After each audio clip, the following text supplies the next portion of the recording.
la tecnología aplicada o la tecnología de la ingeniería biomédica aplicada en los equipos de imágenes, que es donde yo me muevo. Pero para poder entender esto, vamos a hacer este viaje con una modalidad que es cuando hablamos de modalidad, un tipo de equipo de tecnología que es muy retador, sobre todo cuando se habla de proyectos de infraestructura. No es lo mismo diseñar un proyecto para instalar una serie de máquinas de ultrasonido o máquinas de rayos X o un tomógrafo.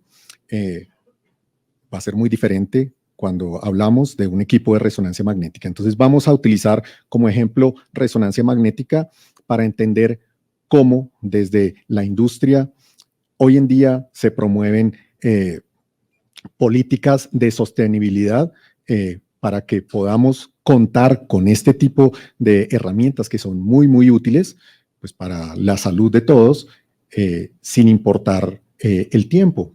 Porque la pregunta que nos vamos a formular es si este tipo de tecnologías son sostenibles y nuestras siguientes generaciones van a poder utilizar estas tecnologías. Entonces, iniciamos. Siguiente, por favor.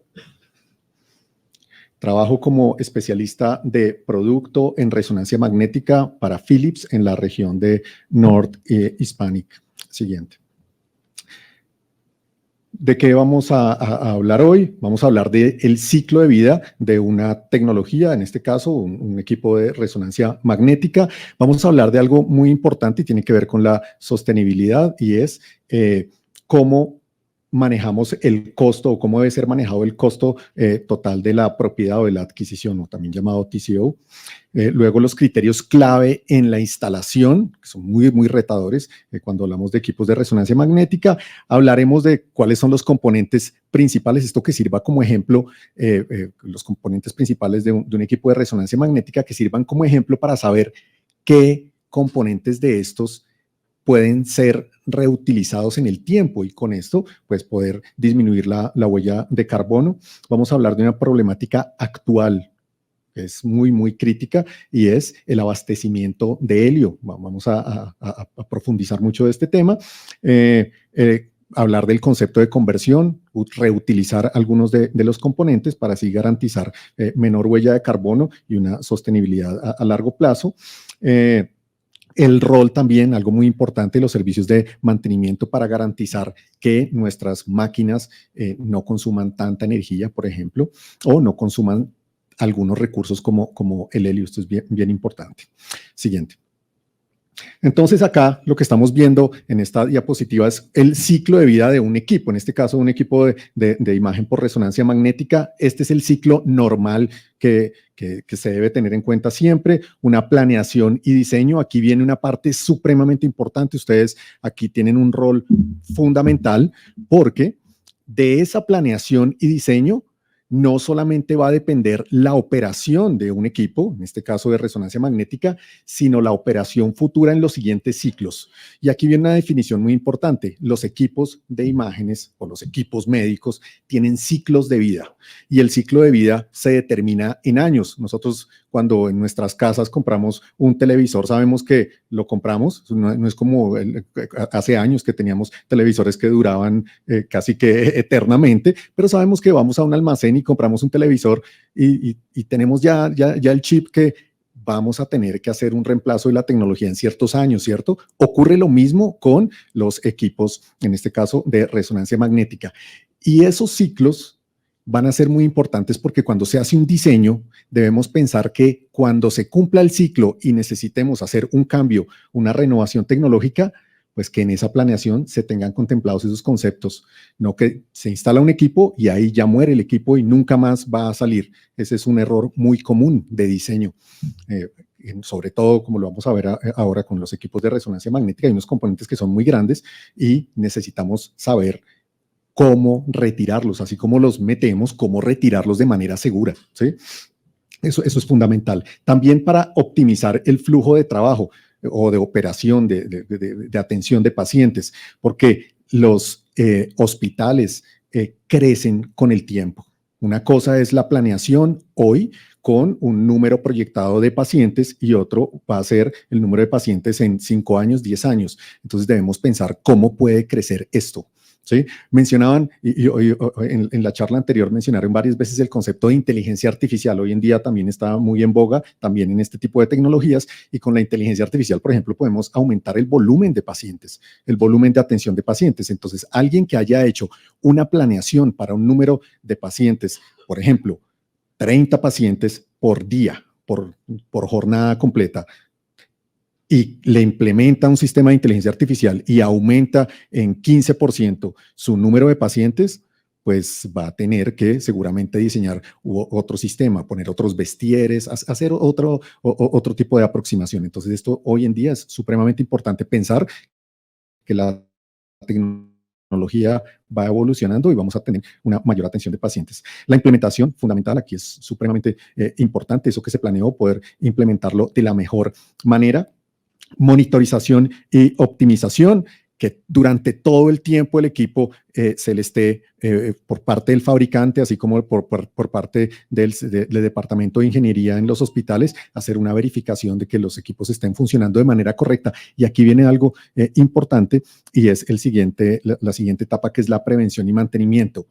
Si no hay un correcto plan de mantenimiento, podríamos estar haciendo uso exagerado de ciertos recursos. No es la idea es optimizar los recursos, el consumo de energía, para que podamos tener un plan muy sostenible. Y la última parte, que es la actualización. ¿Cuáles son los dos enfoques? El enfoque desde los usuarios, los operadores, y desde los pacientes, la mejora clínica continua. Siguiente. Algo muy importante en resonancia magnética, así como en cualquier otra modalidad de imágenes, es el cálculo del costo total de la propiedad, o TCO, o de la adquisición a largo plazo. No es que hoy compramos una máquina y nos cuesta $1 millón y se acabó digamos que la inversión que tenemos que hacer sobre ella. Resulta que esto es como cuando compramos un vehículo. Sabemos que compramos un vehículo, sea eléctrico o sea gasolina, pero no es solamente eso que pagamos, sino que tenemos que calcular cuánta gasolina vamos a consumir, cuánta energía vamos a consumir para que se pueda mover. Aquí es lo mismo. Entonces, hay muchos factores que están ahí metidos.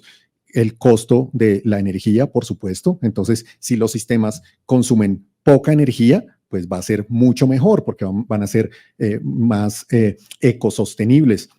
Y esto tiene un viraje muy importante que se ha dado en los últimos años, y es la tendencia a que los equipos sean más compactos y los sistemas de refrigeración, por ejemplo, se optimicen y el consumo de energía sea menor. Otra cosa importante también es no solamente calcular esos costos directos, sino también ciertos costos indirectos. ¿Qué costos indirectos? Cuando se vaya a hacer la renovación en el siguiente ciclo. Yo tengo que tumbar una pared, tengo que mover un muro, tengo que, donde se puso una grúa muy grande para que subiera el magneto, el imán del equipo, ahí construimos un parqueadero, y cuando vayamos a hacer el siguiente ciclo, la renovación, ¿cómo vamos a sacarlo? ¿Sí? Esos son costos que también hay que calcular. Y hay unos variables que son muy complejos, y aquí empezamos a hablar de un tema crítico que es una de las partes centrales de la charla, y es el costo del helio. El helio líquido en los equipos de imagen por resonancia magnética es fundamental y es un consumible. ¿Sí? Ahora vamos a explicar por qué. Y es un consumible que es escaso, de hecho es no renovable. Vamos a explicar de dónde se obtiene ese helio líquido y cómo ha variado el precio del helio líquido en los últimos años, y por qué es tan importante pensar en esto y tomarlo muy en serio para hacer estas planeaciones a largo plazo. El siguiente.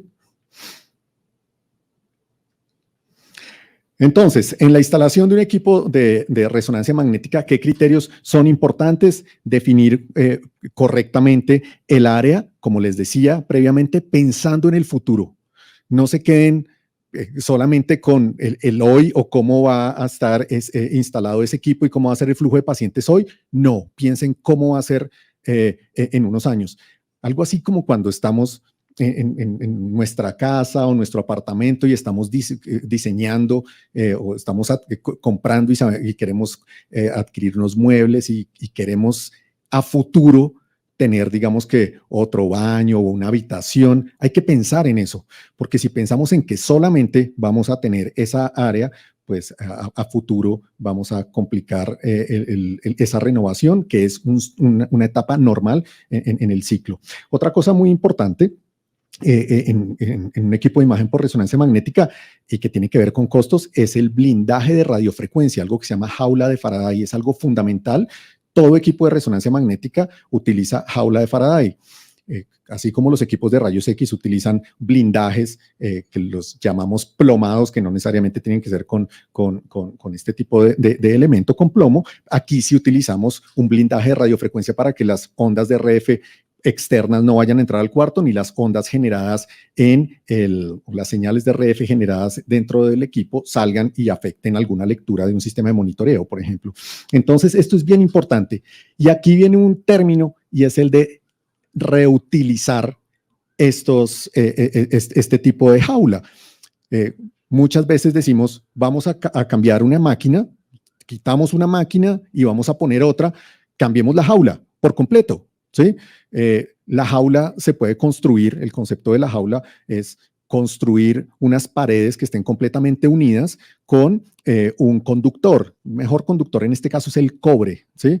Y el cobre pues solamente se encuentra en ciertas partes del mundo. Aquí, por ejemplo, en nuestra región, Chile es un gran productor de cobre, pero no todas las jaulas están hechas de cobre, algunas se hacen de aluminio, el acero saldría muy costoso, entonces digamos que el recurso es escaso. ¿Qué se podría hacer? Pues pensar cuando se hacen esas conversiones o esos cambios de tecnología, pues reutilizar algunos paneles, ¿por qué no? Eso es algo que debemos pensar para poder optimizar los recursos y ser más sostenibles. Y de hecho ahí empezamos a delimitar los criterios de huella de carbono, fabricar una lámina de 1 metro lineal de cobre, pues cuesta cierta cantidad de proceso que genera una huella de carbono. Entonces, importante. Los requisitos eléctricos, hidráulicos, ambientales adecuados, esto es muy importante, puede pasar desapercibido. No, nuestro sistema no necesita una UPS o, por ejemplo, una planta eléctrica en el plan inicial, pero luego nos damos cuenta que la variación eléctrica puede afectar la máquina. Lo mejor es haber tenido desde el primer momento estos criterios muy definidos, porque esto dependerá el consumo de energía o el consumo, por ejemplo, del helio. Siguiente.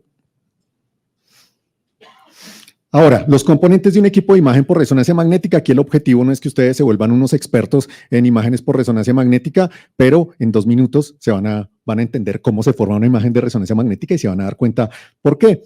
Entonces, ¿cuáles son los componentes principales? Algo que se llama magneto superconductor o imán, es el que genera un campo magnético elevado del orden de los teslas. Una bobina de gradientes, que es la encargada de codificar las señales para formar las imágenes, para que se puedan organizar espacialmente, unas antenas de radiofrecuencia y, como estamos hablando de imágenes digitales, un computador en sistema de reconstrucción. Siguiente.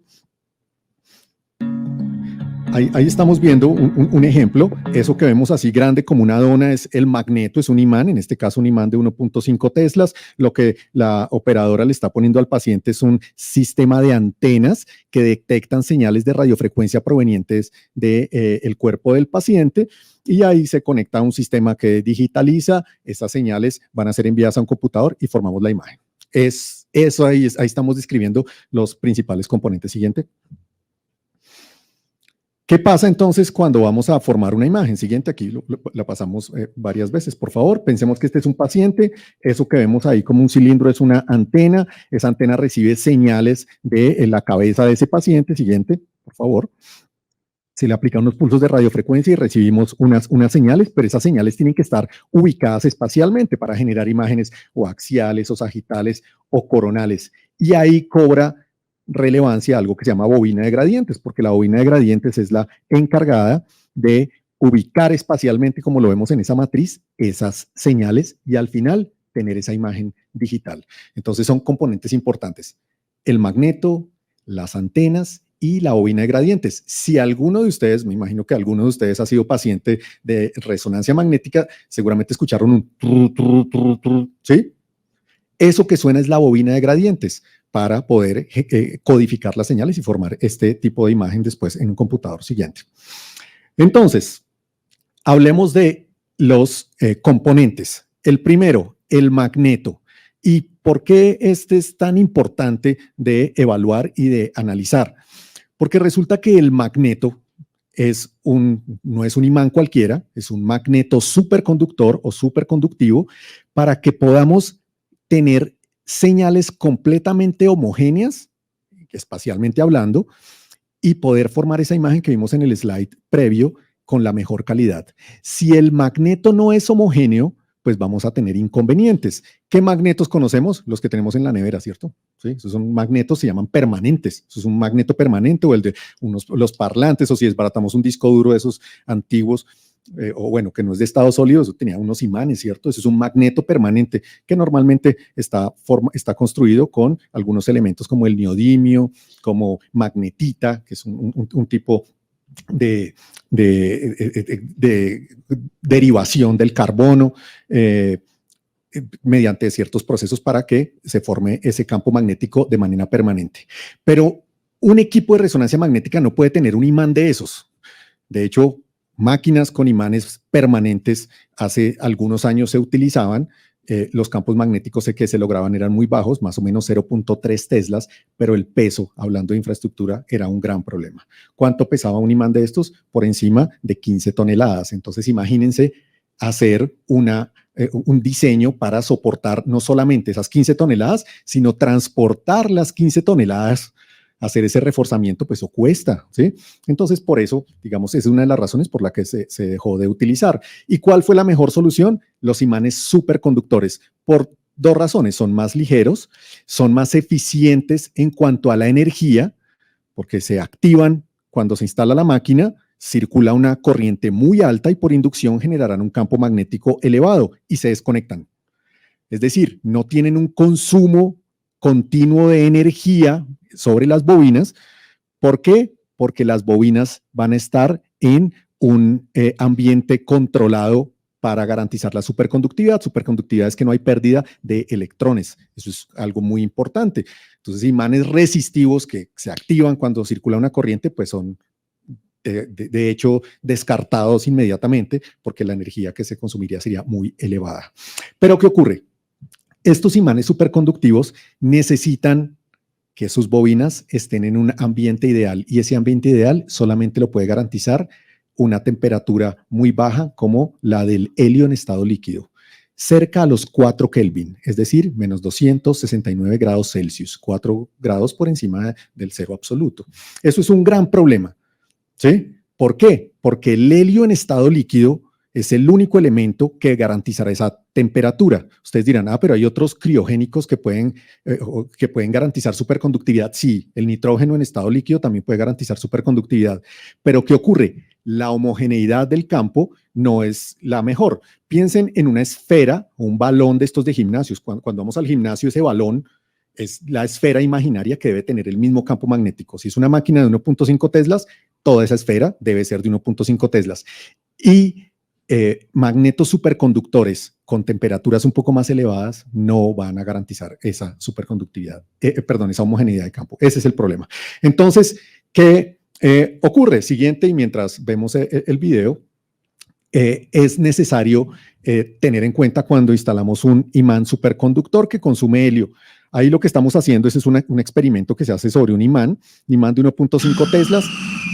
Tiene normalmente un imán, este imán tiene 1500 litros de helio, de 1500 a 2000, y lo que estamos haciendo ahí es quitar un sistema de aislamiento mediante vacío. Ahí estamos quitando el vacío para que se empiece a calentar ese helio líquido. No sé si me escuchan. ¿Sí me escuchan bien? Entonces, ¿qué ocurre? Se empieza a calentar el helio líquido, pasa a estado gaseoso y al pasar a estado gaseoso aumenta su volumen 700 veces. Y si no tenemos una especie de chimenea o un ducto llamado de venteo, como el que estamos viendo allá en la gráfica al lado derecho, que es típico en un equipo de resonancia magnética, se aumenta tanto el volumen, ahí ese imán está completamente, digamos que, sellado, y miren lo que puede ocurrir. Si aumentamos, es como tener una olla a presión, que el sistema, la válvula de escape estuviera bloqueada, explotaría. Y este tipo de accidentes ocurren. Aquí no estoy alarmando ni estoy causando pánico que ustedes en sus hospitales o donde tienen este tipo de máquinas tengan una bomba, ¿sí? Pero casi, ¿sí? Si no se tiene en la planeación una correcta ubicación del ducto de venteo, o eso también mal llamado ducto de quench, porque no es un ducto de quench, es el ducto de ventilación o de venteo o de escape, ¿qué puede ocurrir? Eso. ¿Y qué es una mala planeación? Que, por ejemplo, ese ducto no esté saliendo a la intemperie de manera correcta o simplemente que quede en una zona no demarcada y que un trabajador muy ingenioso que no sabe esto, que no atendió aquí la charla, o la charla que se dé de seguridad cuando se instala la máquina, entonces dice, esto está como sencillo para hacer otra construcción, hace una construcción al lado y no hay una fuga completa. Esto puede ocurrir y este tipo de accidentes se presentan. Entonces, ese es uno de los inconvenientes desde el punto de vista de infraestructura. Pero viene uno crítico. Les dije que ese imán tiene más o menos 1.500 litros de helio líquido. ¿De dónde viene el helio líquido? Siguiente, porque en este caso, si ocurre eso, es necesario recargarlo. Entonces, acá esta gráfica lo que está mostrando es cómo es la estructura de un sistema de superconductivo. Las bobinas superconductoras están sumergidas en esa cámara central que dice 4K de helio líquido y luego hay unos sistemas de aislamiento con vacío. Siguiente. Entonces, un imán normalmente tiene entre 1.500 y 2.000 litros de helio. Siguiente, por favor. Pero ese helio líquido es muy volátil y pasa rápidamente a estado gaseoso. Para eso es necesario utilizar un sistema llamado cabeza fría para poder garantizar esos 4 Kelvin. Pero con el tiempo se va consumiendo de a poco. Por eso cualquier imán necesita una recarga más o menos cada 4 años. ¿Sí? Cada 4 años, o en caso de un accidente, un paciente está metido en el imán y llega alguien con una camilla o con una silla de ruedas o con algún elemento ferromagnético muy pesado, una bala de oxígeno, pues el paciente queda atrapado, porque esto es un imán muy, muy potente. Es necesario oprimir un botón. Si ustedes han visto, en las instalaciones hay un botón, se llama botón de quench, no lo opriman. ¿Sí? ¿Eso qué hace? Calienta un poco el imán y hace que el helio pase de estado líquido a gaseoso, como lo que acabamos de ver, ¿sí? Sino que se va a salir porque pues, el ducto de venteo debe estar bien instalado. En ese caso es necesario recargar el helio líquido. Eso que estamos viendo ahí en la gráfica es un sistema de bobinas superconductivas o superconductoras sumergido en la piscina de helio. En este caso, pues es un consumible. Todos los equipos de resonancia magnética tienen ese consumible. Siguiente. Entonces, ¿cuál es la problemática actual? La problemática actual es que el helio líquido, brevemente les explico de dónde se obtiene. El helio líquido se puede obtener de 2 maneras en la Tierra. Por destilación del aire, hay un porcentaje muy, muy, muy, muy bajo de helio gaseoso en el aire, ¿sí? Como 0.8 decimales 1, esa es la cantidad, tendríamos que destilarlo y luego aumentar la presión y ahí volverlo líquido. Y la otra es que en los procesos de fosilización, en algunos yacimientos de gas natural, se genera helio gaseoso. Como es muy volátil, no es cualquier yacimiento, tiene que estar completamente sellado, o sea, naturalmente sellado. Eso es tan complejo que solamente en ciertas partes del planeta hay helio gaseoso en estos yacimientos. El más importante se llama Amarillo y está en Texas. Otras partes del mundo, como por ejemplo el norte de África o por ejemplo Rusia, cerca de Ucrania, ¿sí? Donde ahorita hay un conflicto importante, pues tienen este tipo de recurso, pero con un porcentaje muy bajo. El más importante es Amarillo. Y esto hace que ese recurso escasee y que si lo seguimos utilizando de manera indiscriminada, pues se acabe por completo y no tengamos cómo construir sistemas de imagen por resonancia magnética. Así como les mencioné, no es una alarma, pero es una condición importante. De hecho, bueno, y aquí lo estamos viendo, más o menos el 32% se utiliza para criogenia. El helio es muy importante también para otras áreas de la industria. Siguiente, pero aquí viene algo muy importante. En el 2010, Robert Richardson, premio Nobel de física por desarrollos o por investigaciones en criogenia trabajando para Harvard, lanzó esta frase después de mirar cómo se estaba consumiendo y cuáles eran el residuo que estaba quedando de ese yacimiento de Amarillo. Dijo, si no tenemos un cuidado, una precaución con el consumo del helio, para el 2030, 2035 no vamos a tener helio y no vamos a tener equipos de imagen por resonancia magnética. Así es. En ese momento la industria dice, ¿qué vamos a hacer con esto? Siguiente.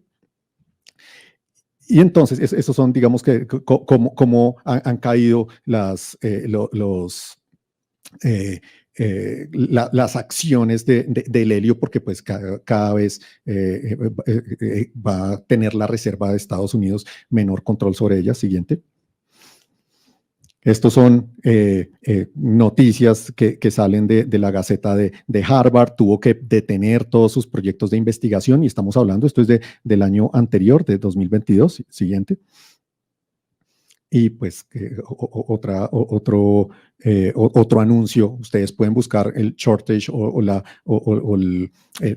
la problemática actual del helio, lo pueden buscar fácilmente por internet y encuentran toda esta información. Siguiente. Pero ¿qué ocurre? Se diseña una tecnología. ¿Y cuál es esta tecnología? Siguiente. Es poder pasar de un imán que tiene 1500 litros de helio a, creo que el anterior es un video.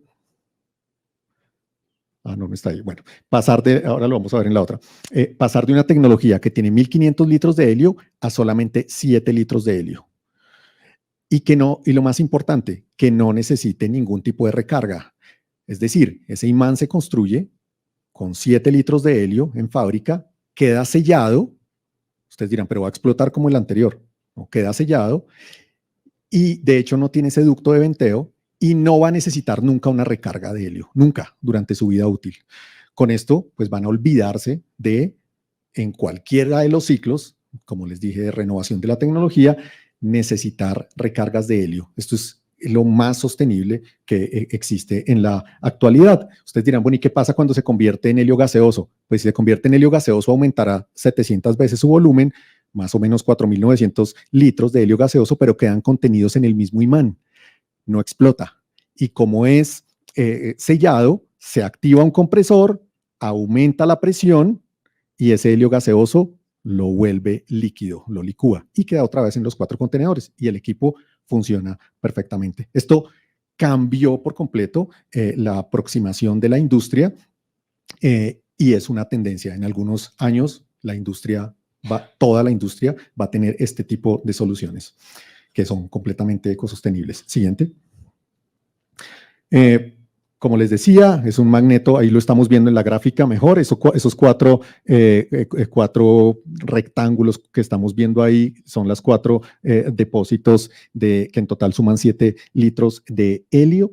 Es 100% sellado, esto tiene unas ventajas, no requiere ducto de venteo o ducto de ventilación y nos vamos a olvidar de hacer recargas de helio. Eso es supremamente importante. Siguiente.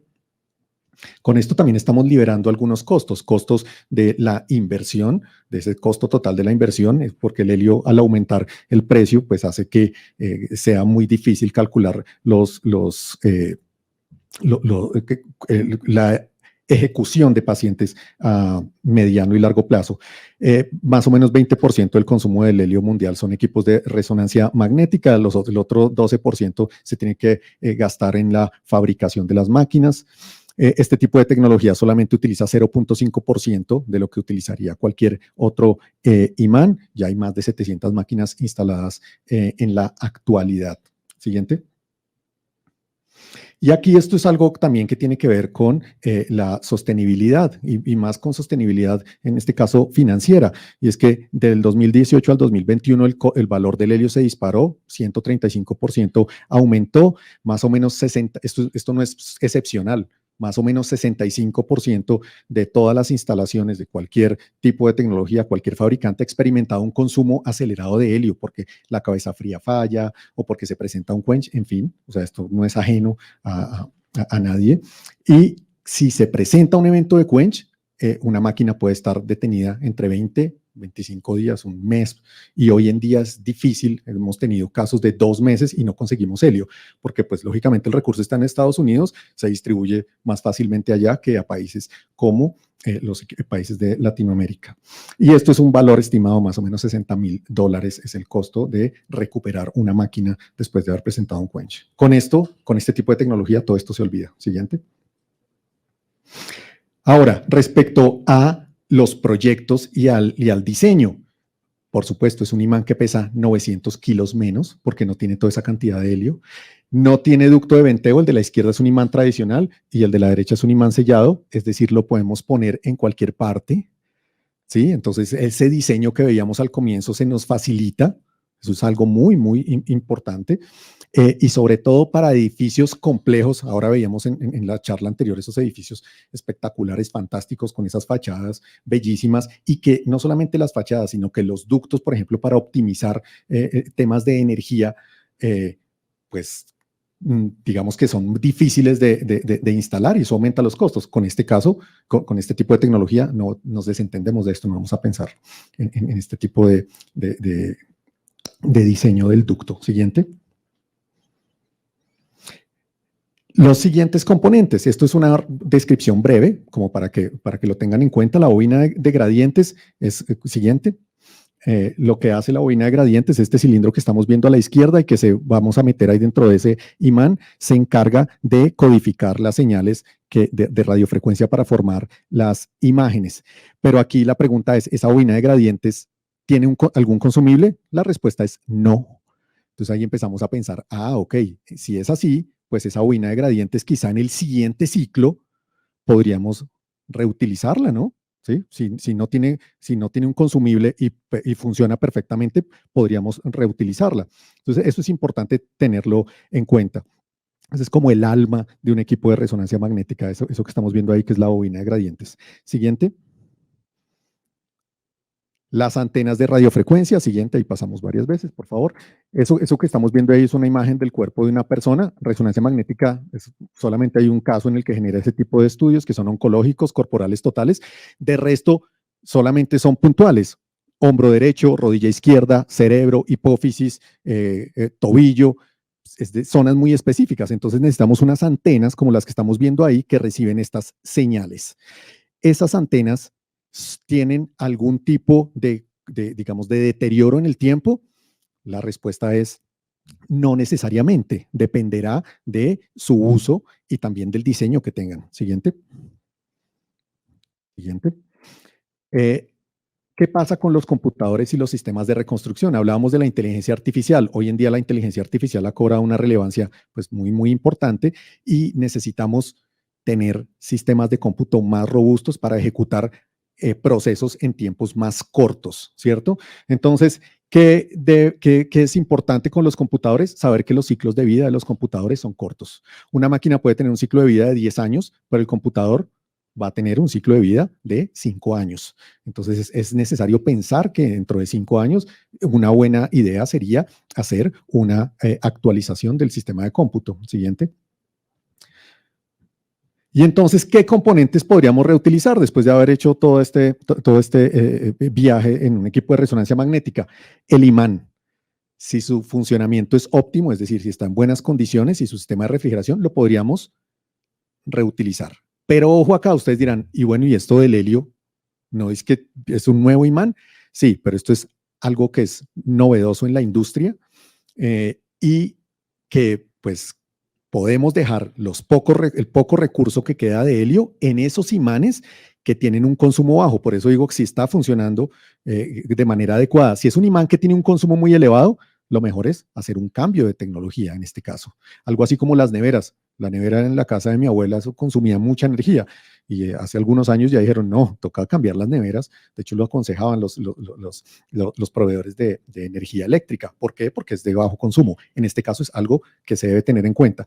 Pero si ponemos una máquina con un sistema de imán sellado, podemos estar absolutamente seguros que en los siguientes ciclos, en 10 años, en 20 años, en 30 años, ese imán va a funcionar, no importa si ya no hay helio en el planeta.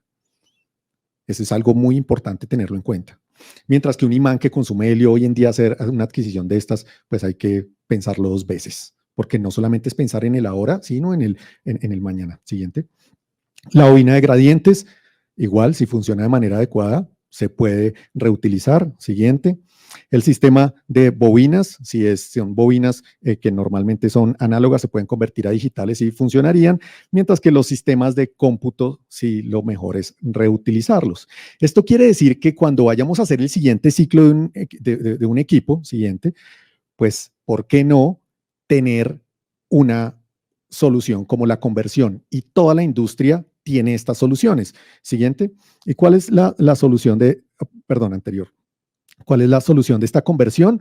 Dejar solamente las piezas que funcionan, que no tienen, digamos, un desgaste mayor y que no implican una pérdida en la atención de pacientes ni en la calidad de imagen, y cambiar, pues, por las que tienen menor consumo de energía, y con esto, pues, estamos teniendo una responsabilidad respecto a no solamente consumo de energía, sino a huella de carbono en la fabricación de componentes. Entonces, esto de los imanes sellados no es algo menor, porque un imán sellado hoy en día, vuelvo y repito, garantiza no solamente la sostenibilidad en un ciclo, sino en todos los ciclos futuros.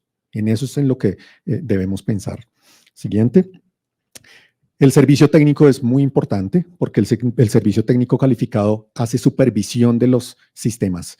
Si el imán tiene una presión adecuada, pues va a sacar alertas para que no tenga un mayor consumo de energía, un mayor consumo de helio, por ejemplo, los imanes tradicionales. Entonces, es supremamente importante que los sistemas de hoy en día estén supervisados, y muchos de ellos están conectados a través de Internet para levantar alertas a, como lo vemos ahí, un ingeniero que está en un call center o atendiendo de manera remota, visualizando cuáles son los comportamientos de las máquinas. Siguiente. Y finalmente, pues todo este es el resumen de esa responsabilidad ambiental que hoy en día la industria, como en el caso de Philips, que es nuestro caso, tenemos como una insignia. Es muy, muy importante. No es solamente fabricar tecnología para que nos compren y luego que dure poco, para que después tengan que otra vez hacer una inversión y nos compren nuevamente. Ese no es el objetivo. Porque la idea es que este tipo de tecnologías que es tan útil para la humanidad, para la medicina, para la salud de las personas, pues se garantice en las siguientes generaciones. Y la resonancia magnética hoy en día está con ese punto crítico del helio. Entonces, varias características: el peso de los materiales cada vez más ligero, por ejemplo, ese caso del imán que pesa 900 kilos menos, consumos de energía supremamente bajos, estamos hablando en el orden de un equipo de resonancia magnética cercano a 20 kilovatios durante operación. Eso está dentro de los estándares que se recolectan de COSIR. El tiempo de vida útil es muy importante. En este caso, pues sin helio no vamos a tener ningún inconveniente. La circularidad es poder renovar la tecnología reutilizando los componentes que no se deterioran. Siguiente. Y todo esto con un compromiso que es utilizar 75% de energía renovable. Esto en las plantas es un compromiso que nosotros tenemos en el caso de Philips, en nuestras operaciones normales y de fabricación, y con esto pues poder reducir todas las emisiones de carbono, ¿sí? En este caso, pues teniendo en cuenta que todos los procesos en la cadena de valor no vayan a tener y de fabricación, una implicación en el aumento de la temperatura. Siguiente, y con esto finalizamos. Es necesario llevar proyectos sostenibles pensando en el TCO para crecimientos futuros. Hay hay componentes claves en un equipo de resonancia magnética que se pueden reutilizar. Las conversiones son una muy buena solución que la industria tiene hoy en día para ser responsables y sosteniblemente hablando. El servicio de mantenimiento calificado es supremamente importante y disminuir la huella de carbono en la fabricación de componentes. Siguiente. La Fundación Santa Fe. Esto es como una diapositiva que hoy la puse, la quise poner al final, porque ustedes dirán, ¿y esta maravilla? ¿Esto existe? ¿Esto dónde está? Pues les cuento que la Fundación Santa Fe es la primera institución en Colombia. Sí, hay dos instituciones, pero la Fundación Santa Fe, esa imagen que estamos viendo ahí, fue de hace algunas semanas, con la entrada del primer imán sellado. Entonces, ustedes pueden salir aquí de esta charla y decir, esa tecnología fantástica de solamente 7 litros de helio que nunca en la vida van a tener que recargarle una sola gota de helio, ya está en Colombia. Esas 700 instalaciones a nivel global, nosotros ya cada vez estamos creciendo más y esa máquina, la que estamos viendo a la derecha, es la instalación de este sistema y la Fundación Santa Fe como muestra de sostenibilidad y de responsabilidad, sobre todo con las siguientes generaciones para garantizar este tipo de tecnología, es una de las primeras instituciones que tiene esta solución en esta modalidad que es tan crítica. Se van a olvidar del helio. Es así de sencillo. Siguiente.